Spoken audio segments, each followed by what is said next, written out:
Ngayon papanoorin natin ang The Promise, 2005. Sa simula ng kwento, sa gitna ng kasagsagan ng isang marahas na digmaan, isang maliit na ulilang babae na si Ching Cheng ang pinipilit maghanap ng pagkain mula sa mga patay na sundalo, ginagawa ang lahat para makaligtas kahit isang araw pa lang. Habang nag-iikot sa mga bangkay, napansin niya ang isang pares ng sapatos sa isang patay na sundalo at sinubukang kunin ito para sa sarili. Ngunit sa sandaling susubukan niyang isuot ang sapatos, nahuli siya sa isang patibong. Ang patibong ay inihanda ng isang batang prinsipe, na isa ring bata pa rin. Hindi lang niya ninakaw ang pagkain ni Ching Cheng, kundi hindi rin niya siya pinakawalan maliban kung papayag siyang maging kanyang alipin. Wala siyang tunay na pagpipilian, kaya tinanggap ni Ching Cheng ang alok, at sa wakas, pinakawalan siya ng batang prinsipe. Sa isang sandali, mukhang magpapanggap siyang sumunod. Pati na rin, pinuri niya ang helmet na suot ng prinsipe, na para bang humanga siya sa hitsura nito. Nasiyahan ang prinsipe sa sarili, at pinahawak niya ito kay Ching Cheng sandali. Ngunit dito, biglang kumilos si Ching Cheng, pinagsuntok niya ang prinsipe gamit ang helmet, kinuha pabalik ang pagkain, at tumakas. Ngunit hindi nagtagal ang kanyang swerte. Habang tumatawid siya sa isang bumagsak na troso, nahulog ang natitirang tinapay mula sa kanyang mga kamay at lumubog sa isang latian. Matapos mawala ang tinapay, hindi na kayang pigilan ni Ching Cheng ang kanyang damdamin, buhos ang luha niya. Ngunit sa sandaling iyon, isang imposible ang nangyari. Isang diyosa ang nagpakita sa kanya, ang banal na si Goddess Mansion. Sa isang simpleng galaw, kinuha ng diyosa ang tinapay at ibinalik ito sa kamay ni Ching Cheng, na para bang hindi ito nahulog kailanman. Ngunit hindi lang pagkain ang iniaalok ng diyosa, isang mas malaking kapalaran ang nakaantebay. Ipinangako niya kay Ching Cheng ang isang buhay ng karangyaan, paghanga ng tao, at lahat ng bagay na pinapangarap ng karamihan. Ngunit may kasamang napakadilim na presyo, bawat lalaking tunay na mamahalin niya ay mamamatay. Sa kabila nito, hindi nag-atubili si Ching Cheng. Tinanggap niya ang alok ng walang pag-aalinlangan, at sa sandaling napagkasunduan ang pakikipagtipan, nawala ang diyosa, iniwan ang nakamamatay na kapalaran na parang anino. Mula sa sandaling iyon, nakatali ang kanyang kapalaran sa isang pangako, isang sumpa na magtatakda sa kanyang buhay. Lumipas ang 20 taon. Ngayon, tayo ay dinala sa isang lambak kung saan ang hukbong hari ay naghahanda para sa isang malaking labanan. Pinamumunuan sila ni General Guangming, isang kilala at kinatatakutang commander na iginagalang dahil sa kanyang matatalinong estratehiya. Ngunit sa pagkakataong ito, kahit si Guangming ay humaharap sa halos imposibleng laban. Ang kanyang hukbo na may 3,000 sundalo ay malapit nang sumalpok sa isang barbarong hukbo na may 20,000. Upang madagdagan ang kanyang tsansa, kumuha si Guangming ng karagdagang unit mula sa 133 alipin. Sila ay mura, masunurin, at desperado, mga tao na gagawin ang kahit ano para sa isang buong pagkain. Sa isang pagkakataon, may isang sundalo na naghagis ng pagkain sa kanila parang pain, at ang mga alipin ay nagagawan sa kaguluhan. Sa kanila, may isang alipin na agad na namumukod-tangi. Tumatalon siya ng mas mataas kaysa sa iba, kumikilos ng kakaiba sa bilis at tiyaga, lahat ay para lang maabot ang piraso ng karne. Napansin ito agad ni Guangming. Ang alipin na iyon ay si Kun. Nagsimula ang labanan, at ang mga tropang hari ay pumwesto sa hugis kawit na lambak sa ilalim ng direktang utos ni Guangming. Sa ibaba, ang mga alipin ay hinahakot patungo sa lambak na parang hayop, hinihila pasulong ng kanilang mga tagapamahala. Narinig ni Kun ang malalim na ugong na papalapit, at alam niyang may darating na panganib. Ngunit wala sa kanila ang makakatakas. Binili na ang kanilang buhay, at ang pagtakas ay hindi opsyon. Sandali lamang, lumitaw ang banta. Isang napakalaking agos ng 10,000 mga toro ang sumabog mula sa kaguluhan, sinadyang pakawalan ng hukbong barbaro. Ang mga alipin ay natatabunan, naihagis, at nagkawatak-watek sa ganap na kaguluhan.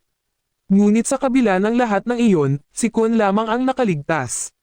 Gamit ang kanyang kamanghamanghang bilis, dali-dali niyang hinanap ang kanyang Panginoon, sinusubukang iligtas ang tanging taon na kanyang inilaan. Ang ibang alipin ay nagtangkang tumakas pataas sa mga burol, ngunit tinamaan sila ng mga palaso mula sa hukbong hari, itinuturing na mga taksil sa simpleng pagtatangkang tumakas. Pagkatapos, isang pangyayaring nagbago ng lahat.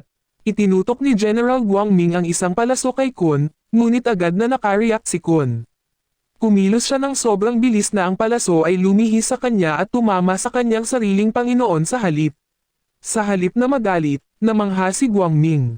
Hindi pa niya nakitang ganito sa buong buhay niya.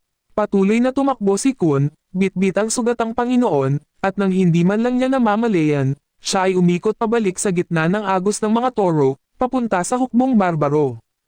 Inaasahan ng kaaway na ang mga toro ay tuluyang winasak na ang hukbo ni Guangming, ngunit hindi nila alam na ligtas pa rin ang mga tropa ng hari, na marahang sumusunod sa likod ng agos ng mga toro at naghihintay ng tamang pagkakataon para umatake. Habang dumaraan ang agos ng toro sa battlefield, halos kalahati ng hukbong barbaro ay pinuksan ng kanilang sariling mga galit na toro. Dito, sinunggaban ni General Guangming ang pagkakataon. Pinangunahan niya ang kanyang mga sundalo diretso sa gitna ng kaguluhan at inilunsad ang buong atake. Isang mabagsik at marahas na labanan ang sumunod, bakal laban sa bakal. Sa kabila ng lahat ng odds, ang hukbong numerically outnumbered mula sa simula ay lumabas na nagwagi. Lalong lumakas ang reputasyon ni Guangming, at lalong hinangaan siya ng kanyang mga tauhan. Pagkatapos ng laban, lumapit si Guangming kay Kun, na tahimik na bitbit ang bangkay ng kanyang yumaong Panginoon. Nakita ni Guangming na wala ng pamilya o sino mang mapagsilbihan si Kun, kaya inalok niya ito na maging kanyang personal na alipin. Para kay Kun, ito ay halos isang biyaya, ang magsilbi sa isang makapangyarihang general ay nangangahulugan ng mas maayos na pagkain at mas ligtas na buhay. Masaya niyang tinanggap ang alok. Hindi naglaon, dumating si Commander Yeli dala ang napakahalagang balita, sinalakay na ng prinsipe mula sa Hilaga, si Wu Huan, ang kabisera ng kaharian. Ang hari ay naiipit sa loob ng palasyo at personal na humiling ng tulong kay General Guangming. Hindi nag-aksaya ng oras si Guangming. Siya ay sumakay ng buong bilis habang si Kun Loon ay tumatakbo sa likod niya, sabay-sabay sa isang di makatuwirang bilis. Ngunit sa kalagitnaan ng daan, may kakaibang nangyari. Nawawala si Guangming sa isang taniman ng saging, paikot-ikot sa parehong lugar na parang nakulong sa isang ilusyon. Naiinis, sinabi niya kay Kun na maghiwalay sila at maghanap ng labasan. Ang makahanap ng labasan muna ang magbubukas ng sulo. Sa gitna ng kalituhan, nakatagpo ni Guangming ang isang misteryosang babae na nakasuot ng pula. Sa una, inakala niya na ito ay isang mangkukulam. Hinabol niya ito, determinado na harapin, ngunit napagtanto niya na ito pala ay si Goddess Mansion na nagkukubli. Malinaw siyang sinabihan na hindi niya may iligtas ang hari. Pagkatapos, nagbago ang anyo nito at ipinakita ang sarili bilang reyna, at ipinakita sa kanya ang isang bisyon ng hinaharap. Sa bisyon na iyon, itinaas ng hari ang kanyang espada laban sa reyna, at malinaw na ang hari ay mamamatay sa kamay ng isang tao na may suot na baluti, katulad ng kay Guangming. Pinaalalahanan din siya ng Diyosa na ang labanan sa Horseshoe Valley ay ang kanyang huling tagumpay. Pagkatapos nito, siya ay malulunod sa dalamhati at emosyon. Tumawa si Guangming, tinatanggihan ang paniniwala sa ganitong kapalaran. Ngunit nawala ang Diyosa, iniwan ang kanyang babala. Hindi pa rin makahanap ng labasan, bigla siyang inatake ng isang mandirigmang nakasuot ng itim, isang mandirigmang lobo mula sa Tribong Snow. Nag-away sila at sa pagkakataong ito, natalo si Guangming. Ipinakita ng umaatake na siya ay kumikilos sa utos ni Prince Wu Huan na ipinadala upang patayin si Guangming, at nakita ang kanyang baluti. Sa gitna ng panganib, dumating si Kun Loon. Sinubukan ng mandirigmang Snow Wolf na agawin ang korona ni Guangming mula kay Kun Loon, ngunit agad niyang napagtanto na hindi ordinaryo si Kun Loon. Pinanood niya ang kilos ni Kun Loon, lalo na ang kanyang hindi kapani-paniwalang bilis, at nahinala na kabilang si Kun Loon sa parehong Tribong Snow. Sa pagkakaalam na iyon, pinili ng mandirigma na umatras at umalis nang hindi tinatapos ang misyon. Malubhang nasugatan, naunawaan ni Guangming na hindi na niya kayang magpatuloy. Inutusan niya si Kun Loon na iligtas ang hari sa kanyang lugar at isuot ang kanyang baluti habang ginagawa ito. Nagatubili si Kun Loon, inamin na hindi niya alam kung ano ang hitsura ng hari. Ipinaliwanag ni Guangming na ang hari lamang ang lalaking walang sandata. Walang ibang pagpipilian, sinuot ni Kun Loon ang baluti ni General Guangming, sumakay sa kabayo, at sumugod patungo sa palasyo. Lumipat ang eksena sa Royal Palace. Matagumpay na napalibutan ni Prince Wuhuan mula sa hilaga ang hari. Ngunit hindi lamang sa trono siya nakatutok. Hiniling niya na malaman kung nasaan si Princess Ching-Cheng. Kasama ng kanyang uhaw sa kapangyarihan, matagal na niyang kinahuhumalingan si Ching-Cheng, ang magiging reyna ng kaharian. Hindi nagtagal, lumabas si Ching-Cheng mula sa pagtatago. Hindi na siya ang nagugutom na bata na nakita natin sa simula. Ngayon, isa na siyang prinsesa. Gayunpaman, malinaw na madalas siyang pinapahirapan ng hari. Dahil dito, bukas loob niyang sinuportahan ang paghihimagsik ni Wuhuan. Galit na galit ang hari. Sa isang pag-iyak ng puot, inatake niya si Ching-Cheng at nahulog ang prinsesa mula sa bubong. Halos hindi na makapanghawak si Ching-Cheng sa gilid, nakabitin sa ibabaw ng isang nakamamatay na bangin. Sa parehong sandali, dumarating si Kunlun, nakasuot ng baluti ni General Guangming, sakay sa kabayo. Nawawalan na ng hawak si Ching-Cheng habang itinaas ng hari ang kanyang espada upang patayin siya. Bago pa man bumagsak ang talam, itinapon ni Kun ang kanyang sariling espada. Tumama ito ng diretsyo sa tiyan ng hari, na agad na pumatay sa kanya. Kasabay nito, hindi na makapagpatuloy si Ching-Cheng sa paghawak at nagsimulang bumagsak. Ang misyon ni Kunlun ay iligtas ang hari, iyon ang kanyang tungkulin. Ngunit naalala niya ang sinabi ni Guangming na iligtas ang taong walang armas. Sa sandaling iyon, ang nag-iisang walang armas ay si Princess Ching-Cheng, kaya huliin niya ito at tumakas kasama si Ching-Cheng habang hinahabol sila ni Prince Wuhuan at ng kanyang mga sundalo. Sa huli, napunta si Kun at Ching-Cheng sa isang sulok sa gilid ng bangin. Nagkamali si Ching-Cheng at inisip na may ipinadala si General Guangming dahil gusto siya nito. Sinubukan ni Kun na pakalmayan siya, at sinabi na ang pinakamahalaga ay ang buhay niya. Ang simpleng mga salitang iyon ay agad na humaplo sa kanyang puso. Pagkatapos, dumating si Wuhuan at pinalibutan sila. Mula sa kanyang mga sinabi, biglang naunawaan ni Kunlun ang katotohanan. Ang misyon niya ay iligtas ang hari, hindi patayin ito. Lahat ay nagkamali. Nang hindi ipinapakita ang kanyang pagkakakilanlan, ipinag-utos niya kay Wuhuan na tiyakin ang kaligtasan ni Ching-Cheng. Para sa kanyang sarili, pinili niyang tumalon sa talon sa ibaba. Samantala, si General Guangming ay nahuli ng sariling tauhan, si Commander Yeli, na inaakusahan siyang traidor sa hari. Bilang parusa, si Guangming ay ikanadina at iniwan para kainin ng mababangas na hayop. Hindi nagtagal, lumitaw si Goddess Manshan sa harap niya. Iginiit ni Guangming na hindi niya pinatay ang hari, na para bang mali ang pahayag ng Diyosa. Ngunit kalmado siyang pinaalalahanan ni Manshan na hindi niya binanggit ang pangalan, sinabi lamang niya na mamamatay ang hari sa kamay ng isang taong suot ang kanyang baluti. Ang kapalaran ay kumikilos sa misteryosong paraan. Sa puntong iyon, pinalaya niya si Guangming mula sa kanyang mga tanikala at ginamo ang kanyang mga sugat bago muling maglaho. Kasabay nito, nagising si Kunlun sa paanan ng talon. Sa kakaibang paraan, nakaligtas siya. Hindi nagtagal, nagkita muli siya kay Guangming. Sa simula, galit na galit ang general, iniisip na si Kunlun ang pumatay sa hari. Ngunit mas komplikado ang katotohanan. Lahat ay isang hindi pagkakaunawaan. At sa kaibuturan ng kanyang puso, alam ni Guangming na hinahangad pa rin niya si Princess Ching-Cheng. Kaya sa halip na parusahan si Kunlun, binigyan niya ito ng bagong utos. Kailangan niyang iligtas si Ching-Cheng mula kay Prince Wuhuan. Ngunit una, hinihiling niyang maibalik ang kanyang pinakamamahal na baluti. Pagkatapos maisuot ito, sumakay si Guangming sa kanyang kabayo at sumugod. Hindi nagtagal, nakalusot si Kunlun sa lugar kung saan hawak si Princess Ching-Cheng. Gamit lamang ang pulang lubad, hinailan niya ito palabas at tumakbo ng buong bilis. Wala pang ideya si Ching-Cheng kung sino ang nagal iligtas sa kanya, ngunit ramdam niya ang hangin habang lumilipad sila sa ere sa bilis ni Kunlun na hindi pa niya naranasan. Agad namang napansin ni Prince Wuhuan ang pagtakas at inihagis ang kanyang sandata, pinuputol ang lubad. Nagsimulang mahulog si Ching-Cheng, ngunit kaagad siyang nahuli ni Kunlun bago siya tumama sa lupa. Sa sandaling mukhang makakatakas na sila, muling umatake si Wuhuan, gamit ang mahahabang tela upang hulihin sila. Sa tensiyong iyon, naisip ni Kunlun ang isang bagay na hindi pa niya inamin sa sarili, nahulog ang kanyang damdamin kay Ching-Cheng. Ngunit alam niya ang kanyang katayuan, isang simpleng alipin lamang. Wala iyon sa ngayon. Ang mahalaga ay mailigtas siya ng ligtas. Pagkatapos, dumating si General Guangming, na agad nakakuha ng atensyon ni Ching Cheng. Hindi pa alam ang katotohanan, nahulog na si Ching Cheng sa lalaki na inakala niyang nagligtas sa kanya sa talon. Nang makita ang baluti, inisip niya na si Guangming ang nagbuwis ng lahat para sa kanya. Agad siyang tumakbo patungo sa kanya, hindi pinapansin si Kunlun.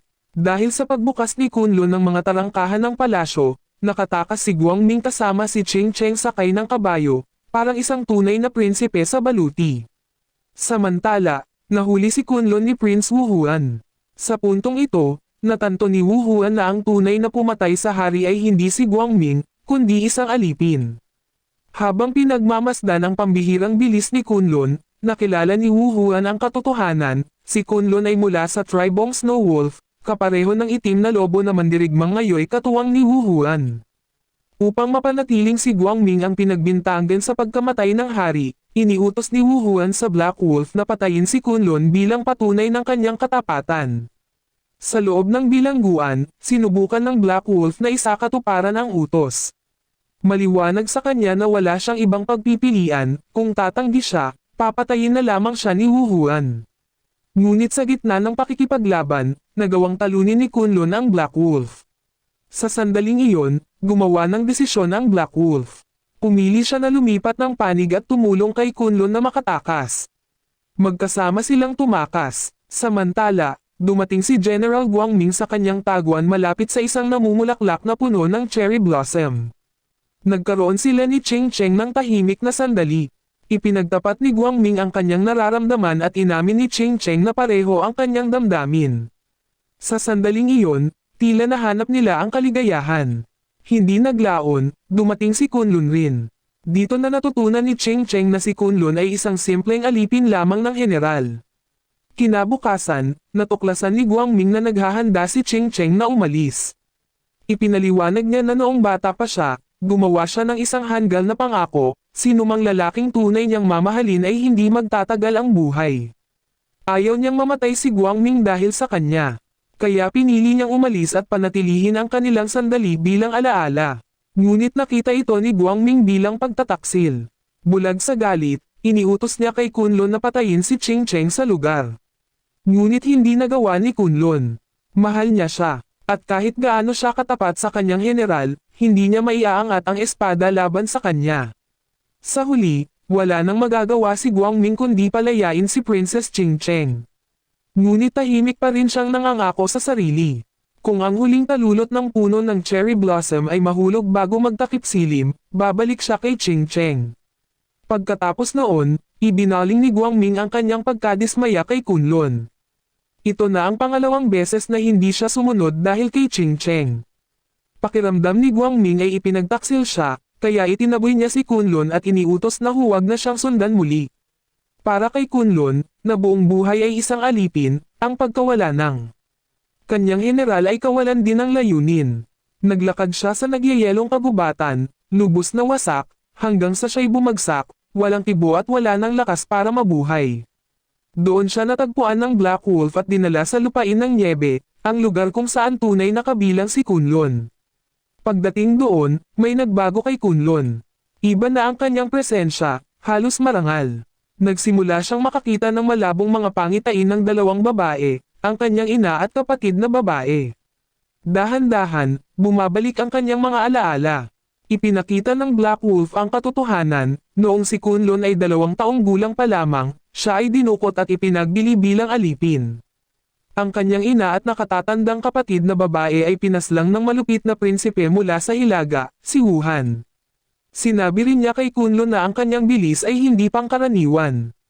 Kaya niyang tumakbo ng mas mabilis kaysa hangin, mas mabilis pa sa oras mismo. Kung lubos niyang gisingin ang kapangyarihang ito, maaari pa niyang balikan ang mga sandaling lumipas. Ngunit para ma-unlock ito, kailangan ni Kunlun na matuklasan kung ano talaga ang nais ng kanyang puso. Sa pagkaalam na iyon, lubos na naunawaan ni Kunlun. Niyakap niya ang kanyang damdamin at nagising ang kanyang kapangyarihan. Tumakbo siya ng bilis na lampas pa sa hangin. Pagkatapos noon, nagpasya siyang bumalik kay General Guangming. Kahanga-hanga, tinanggap siya pabalik ni Guangming. Nakita ni Kunlun kung gaano nawalan ng pag-asa ang general, nakaupo sa ilalim ng puno ng cherry blossom, naghihintay kay Ching Cheng na bumalik. Isa na lamang ang talulot at papalubog na ang araw. Kung hindi siya lalabas ngayon, hindi na siya muling makikita. Hindi matiis na masaktan ang kanyang general, ginamit ni Kunlun ang kanyang bagong galing. Dinala niya si Guangming pabalik sa oras ng papalayo na si Ching Cheng. Sa pagkakataong ito, pinigilan siya ni Guangming. Binuksan nila ang kanilang mga puso sa isa't isa. Ipinaliwanag ni Ching Cheng na siya ay nahulog sa pag-ibig sa general nang iligtas siya nito mula sa hari at nang tumalon ito mula sa bangin para sa kanya. Nang marinig iyon, naging hindi mapakali si Guangming dahil alam niya na ang mga ginawa ay aktwal na kay Kunlun. Ngunit pinili niyang huwag itong pagtuunan ng pansin. Sa halip, niyakap niya ang pag-ibig sa harap niya at magkasama silang nagpalipas ng gabi. Kinabukasan, muling nagbago ang lahat. Dumating si Commander Yeli kasama ang kanyang mga sundalo at pinilit si Guangming na bumalik sa palasyo, sinasabi na nahuli na nila si Prince Wu Huan. Nakaramdam ng kakaiba si Ching Cheng at sinubukang pigilan si Guangming sa pagpunta, ngunit patuloy na nagpipilit si Yeli at sa huli, pumayag si Guangming. Pagdating sa palasyo, nakita ni Guangming si Wu Huan na nakabitin sa lubad, tila talo at walang malay. Sa sandaling iyon, parang tapos na ang bangungot. Ngunit binuksan ni Wu Huan ang kanyang mga mata. Isa pala itong bitag. Bago makapag-react si Guangming, napalibutan siya ng mga sundalo ni Yeli at ng mga tao ni Wu Huan mula sa lahat ng direksyon. Walang takas. Nahuli si General Guangming at muling hinigpitan ng tadhana ang kanyang kapalaran. Sa kabilang bahagi ng palasyo, dinakip din si Princess Ching Cheng ng mga sundalo ni Prince Wu Huan. Hindi naglaon, itinapon si General Guangming sa bilangguan. At sa loob ng parehong selda, naroon na si Ching Cheng, naghihintay. Ngayon, ang natitira na lamang ay ang royal trial para sa pagpatay sa hari. Nang hindi na mamalayan ng iba, lihim na nakapasok si Kunlun pabalik sa palasyo. Natagpuan ni Kunlun si Ching Cheng sa bilangguan at nagkita sila ng lihim. Nang hilingin niya na palayain si General Guangming, gumawa si Kunlun ng ibang desisyon. Sa halip na tumakas, pinili niyang humarap sa korte. Plano niyang aminin na siya ang pumatay sa hari habang suot ang armor ni Guangming. Ngumiti lamang si Ching Cheng, iniisip na gumagawa lang si Kunlun ng kwento upang protektahan ang kanyang amo. Dumating ang araw ng paglilitis. Nakatayo si Guangming bilang pangunahing sospek. Si Wu Huan ang nagsilbing prosecutor at si Ching Cheng ay tinawag bilang saksi. Kahit nakataya ang parusang kamatayan sa kanya, hindi natakot si Guangming. Naniniwala siya na ang pagtanggap ng sisi ay patunay ng kanyang taos-pusong pag-ibig kay Ching Cheng. Ngunit biglang nagbago ang lahat. Inihayag ni Ching Cheng na hindi si Guangming ang pumatay sa hari. Idineklara niya na ang tunay na salarin ay ang alipin niya. Sa sandaling iyon, dinala si Kunlun sa harap ng lahat, suot pa rin ang armor ni Guangming. Sinimulan niyang ikwento ang buong pangyayari mula noong malubhang nasugatan si Guangming at iniutos sa kanya na kunin ang kanyang lugar, hanggang sa mga salitang sinabi niya kay Ching Cheng bago tumalon sa bangin. Doon na napagtanto ni Ching Cheng ang katotohanan. Ang kwento ni Kun ay hindi kathang-isip, totoo ito. Pakiramdam niya'y unti-unting nawawala ang kanyang lakas nang maunawaan niyang minahal niya ang maling tao. Dahil sa matinding emosyon, nilapitan niya si Guangming at sinampal ito. Sa wakas, nabunyag ang buong katotohanan. Ngunit sa kabila ng lahat, idineklara ng korte na silang tatlo ay nagkasala at hahatulan ng parusa mula kay Prince Wu Huan. Sa puntong ito, ibinunyag ni Wu Huan ang bahagi ng kanyang nakaraan. Nagsimula ang kanyang paghihimagsik noong siya'y bata pa, matapos labagin ni Ching Chong ang pangako sa kanya. Ang pagtataksil na iyon ang humubog sa kanya, nag-iwan ng insecurities at kapitan habang siya'y lumalaki. Sa isang nakakagulat na pangyayari, nahikayat ni Guangming si Wu Huan na pakawalan siya. Pumayag si Wu Huan, naniniwalang kontrolado pa rin niya ang sitwasyon. Ngunit wala talagang balak si Guangming na sumuko. Sa sandaling makalaya siya, agad niyang inatake si Wu Huan, at nagsimula ang isang matinding duelo. Habang naglalaban, isa sa mga sandata ang tumama sa lubid na nakatali kay Kunlun, kaya siya rin ay nakalaya. Matapos ang isang mabangis na labanan, nagawang talunin ni Guangming si Wu Huan. Ngunit sa sandaling tila abot kamay na ang tagumpay, inagaw ni Wu Huan si Ching Chong at ginamit bilang panangga. Napilitan silang pumasok sa isang tensyosong kasunduan, pumayag na pakawalan ang isa't isa. Unang ibinaba ni Guangming ang kanyang sandata, at sa sandaling iyon, inagaw ni Wu Huan ito at tinusok diretso sa tiyan ni Guangming, na ikinamatay niya kaagad.